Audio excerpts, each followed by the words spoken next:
The ALS community has been getting a lot of publicity lately with the Ice Bucket Challenge, but very few people have a concrete understanding of what living with this tragic disease means. Do you? ALS is a progressive neurodegenerative disease, and basically what that means is that the brain quits talking to the spinal cord and the muscles, and so your mind is fine, but you might tell your left arm to move and it won't. You might tell your right leg to get off the gas pedal and it won't, or you might want to eat something but your brain tells your mouth to chew and it can't. So that's in a nutshell what ALS is. What has the Ice Bucket Challenge done to raise awareness? It's actually been wonderful for raising awareness for ALS. Raising funds for research is wonderful because nobody wants to talk about what ALS is.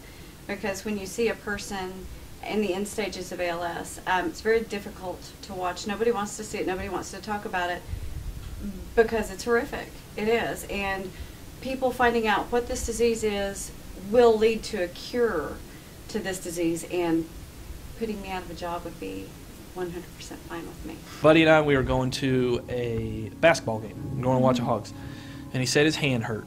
And we all thought, oh, that's kind of weird. Okay, no big deal. And then a few weeks later, his pinky didn't work. And we thought, well, that's kind of weird, you know, go to the doctor. And the doctor didn't know anything. And then a few months after that, he started stumbling.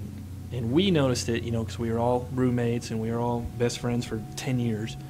But he wouldn't say anything, so we started to do research about it. And we, as friends, self-diagnosed him as probably ALS. And as it got worse and worse, you know, his leg wouldn't work, and then his whole arm didn't work, and then, you know, progressively it just got worse, and he was having problems breathing. He went and got diagnosed as ALS. He started to do what little rehab he could, and this is about maybe a year since his pinky went numb, and then 2 months after that, it was over. He was dead.